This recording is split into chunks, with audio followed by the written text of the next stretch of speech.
Are you still using FPDS data like it exists and like it's 2004? It doesn't exist anymore, and most contractors have no idea that SAM.gov migration even took place and how to effectively do the new research. Let me show you what exactly shifted, why it matters to you, and how, if you're serious about getting federal government contracts, how you can use this information seriously, effectively. Family, FPDS, and I'm saying the letters F, P as in Paul, D as in dog, S as in Sam. FPDS has been a thorn in my side for years, only because people reach out to me and tell me that they are looking at this stupid website to teach them how to submit proper pricing to be awarded a federal government contract.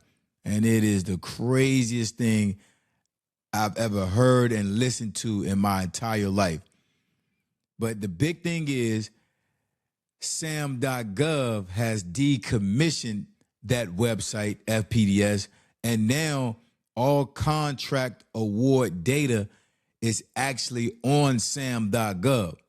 So now we need to get into the ways on how you can utilize the information. We need to get into how to use it for your benefit, especially trying to be awarded federal government contracts in 2026. And notice I keep saying federal government contracts. I ain't talking about your state.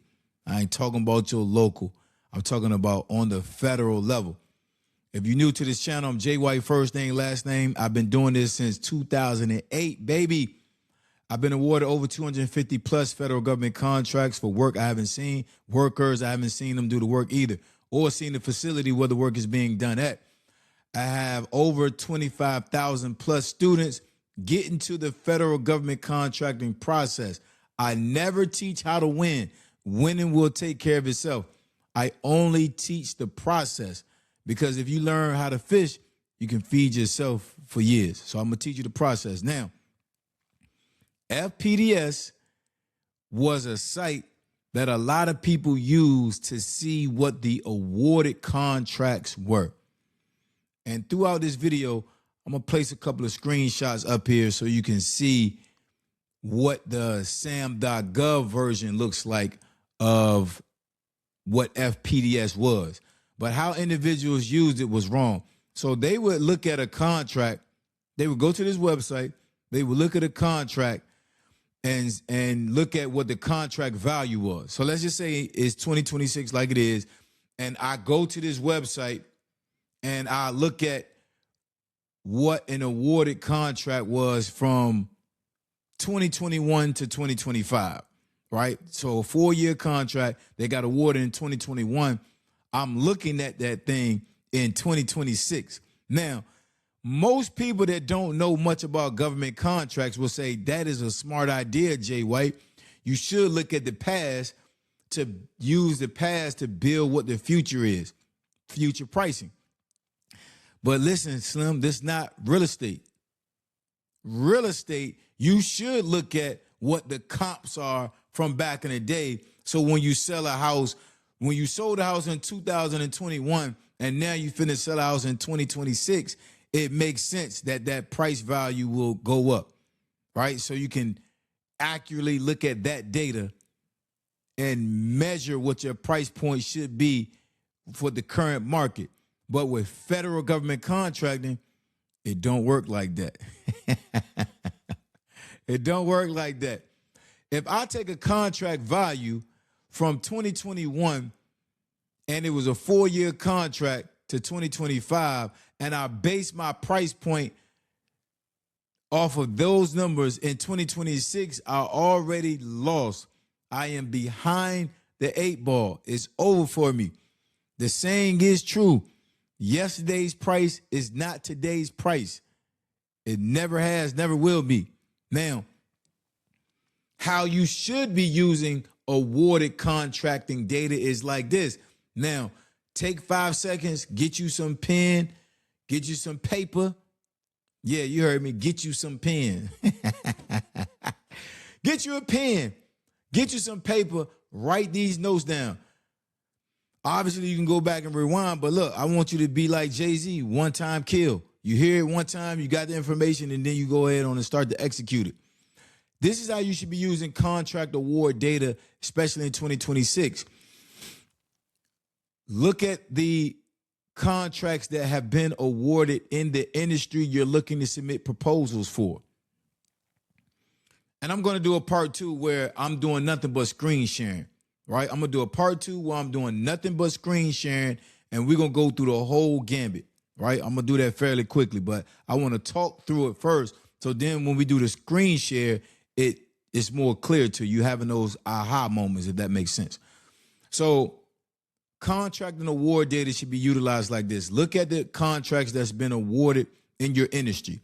Now, when you take that, now you start to look at the companies that are being awarded in your industry. Do not focus on the price point. You have no clue how those companies are getting their price points. So the price point isn't a big factor in award data more than the companies that are being awarded. Look at the companies that are being awarded. Do your research on them after you find out from the data. How long have they been in business? How many government contracts have they been awarded? Then your fourth criteria is the price point. But the third one is, what's the frequency? You'll see in contract and award data, companies getting awarded 4 and 5 times in a month in the same industry.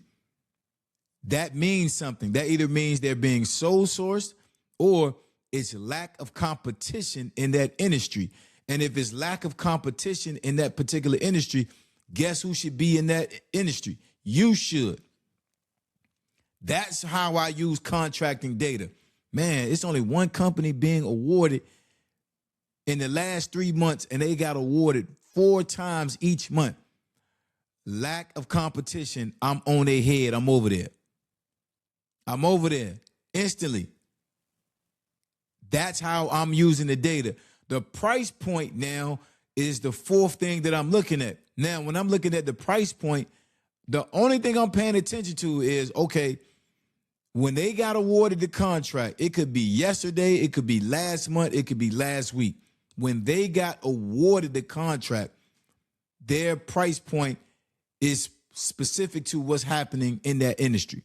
So now I will take that data and that price point, and I will reach out to that particular vendor or that contract, and I say, hey, when you got awarded this contract back then, whenever back then is, what went into your price point? Now, will the conversation be that smooth? Of course not. They got a bunch of questions for you.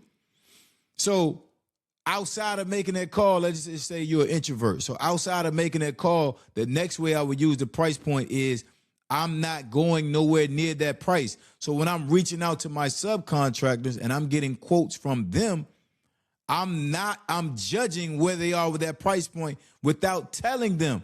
I'm not going to tell them, hey, last year this contract was awarded $10,000 a month. Can you get close to that? Absolutely not. I'm not doing that. What I'm going to do is I got the price point from the contract award data. Now, because I have that price point, I'm just going to line it up and measure it, see how comparable or not they are, because I'm not going to judge their price if the contract is awarded at $10,000 and then I'm getting quotes for $15,000. That means that the new price point is 15. I'm not going to bring them down to 10. Or let's just say it was awarded at $10,000 in 2001. Now that industry and that work is around $6,000. That's where I'm at. I'm like, oh, I'm looking at the price increase or the price drop off. Now take a look at this screenshot right here that's on the screen. This is how the new contracting data will look. It'll look like this. This is on SAM.gov. You can see the message where it's saying they're decommissioning the FPDS website and how to appropriately use contracting data, especially on SAM.gov. Write it down, take a picture, screenshot, all that good stuff. Now, again, I'm going to do a part 2 where all I'm doing is doing screen sharing. I am doing a free webinar this Saturday, February the 28th at 6 p.m. Make sure you click that link and join. I'm going to see you on the next one.